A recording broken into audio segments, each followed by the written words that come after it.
everybody, it's Elise. Welcome back to my channel where I like to talk about all things personal finance. And today I wanted to kind of ask myself, as well as have you ask yourself, should we start preparing for a layoff?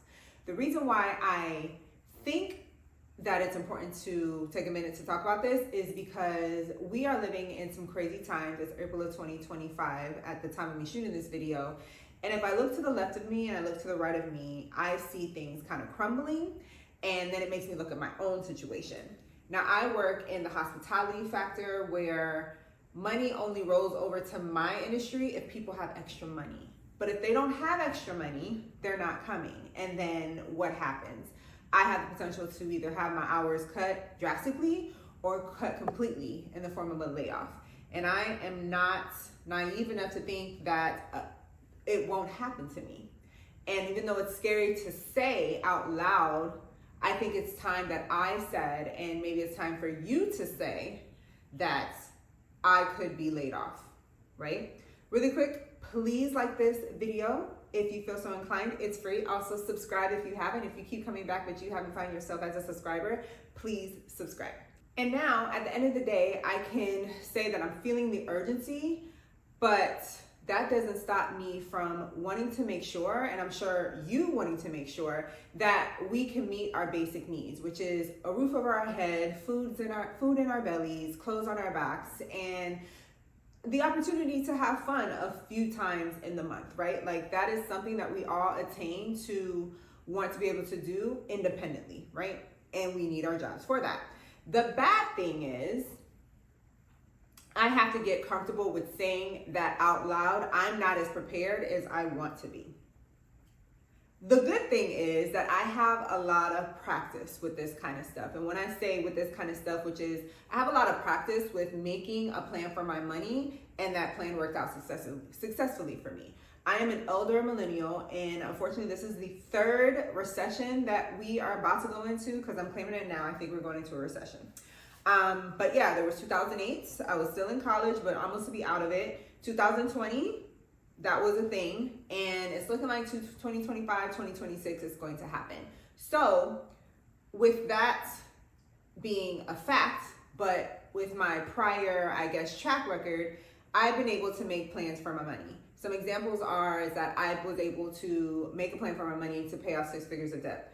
Another thing I was able to do, thank God, was to invest in my 401k before I left my first professional job, and now it's 6 figures. Another thing is that I was able to prepare and have a nest egg for my leaving my first job. Now, mind you, that nest egg currently has gone down because there was a time where I needed to use it, and because of the situation that we're in right now economically, I feel like I need to get that back up just for myself to feel comfortable. So yeah, I think it's really important for us to start preparing now for a few reasons. The first one is that the last couple of years, we have been seeing an increase in job layoffs. At first, I would say in the beginning of that 2-year mark, it was tech companies, right? Which that was a highly coveted field, but all of a sudden, all these tech companies were laying off their tech workers, and it was a little unnerving, but it's not that close to us, right? So it's just like, okay, if you're not in the tech field, maybe you're not that affected. But fast forward till now, we are seeing jobs that are considered normally safe being just discarded like they are yesterday's news. And I'm talking about government jobs. Like, they are laying 10,000 people off from the Department of Education, 7,000 people off from the IRS. And these are jobs that ultimately were felt as if you ever got that job, you were safe, right? So if government jobs are not safe, and that's the public sector, I think it's a matter of time before the private sector realizes that there aren't that many consequences for laying off their people.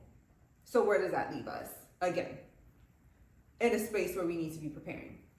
Another reason is that when we start preparing, that proactivity decreases stress as well as increases confidence, because we are already putting ourselves in a position to know that this is quite honestly a possibility, and I'm not gonna lie to myself about it, and I'm gonna be, proactive. So that entails freshening up our resumes. That entails looking on job boards more frequently. Even if you're not applying, you wanna see what you are able to kind of apply for and see what the employers are looking for, so that you're kind of abreast of what's going on in the field that you work in or adjacent fields that you can also transfer to.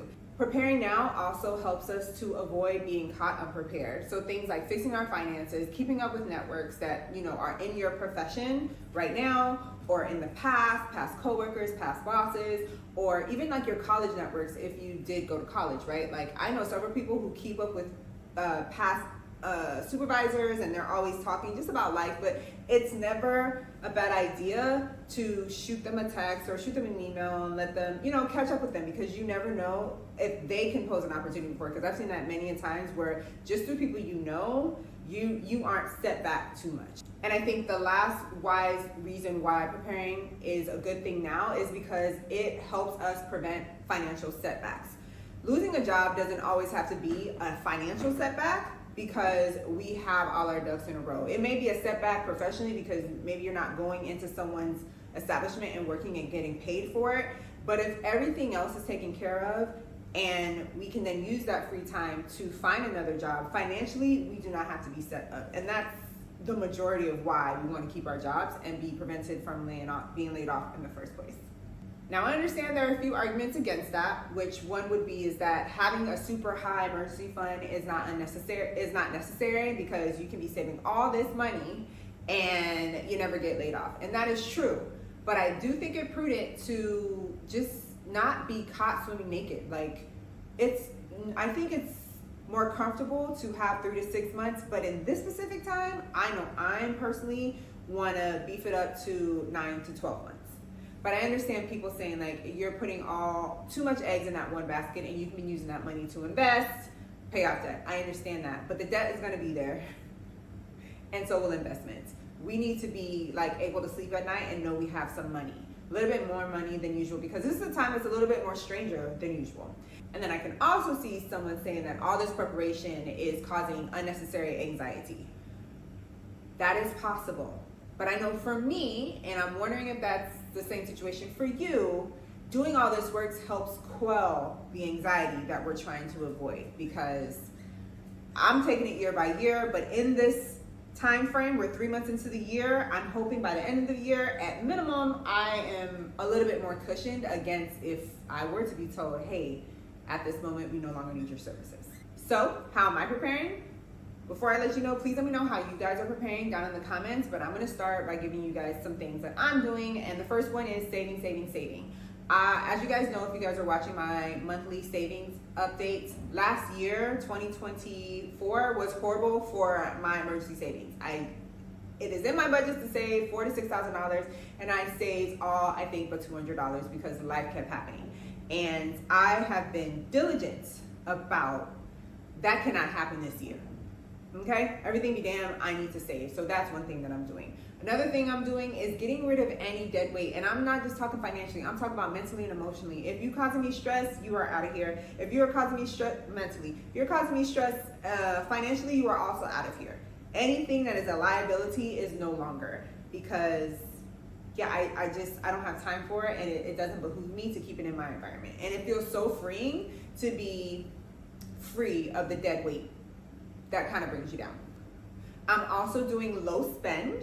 I've been pretty decent the first quarter, the first 3 months. I'm doing low spend. I think that's helping, because honestly, it's like some places I don't want to patron anyway, so I might as well keep my money and invest it or save it. And then the last thing I'm doing is practicing gratitude. And I have been doing that a lot lately, and I think that's important because I'm just so thankful that, you know, my bills are being paid, because I wasn't sure if that was going to happen in the beginning of the year because I have like a seasonal position, as well as, you know, like just grateful for the little things, the peace, the not having to work crazy hours and still pay my bills. Like, thank you, Lord. And I hope I'm able to continue to do this. But at this point, the main prayer is, Lord, please let me keep my job until the end of the year.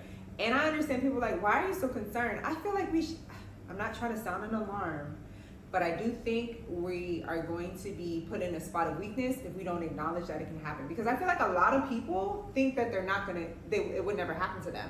And I think that's where we get into trouble. So yeah, y'all, that's what I have been doing and practicing in order to prepare. Please let me know in the comments what you are doing. Also, please let me know if you are like me and you haven't been affected but you are seeing things around you and people around you that have been affected, and that has kind of caused you to think twice about like how you move at your job and with your finances.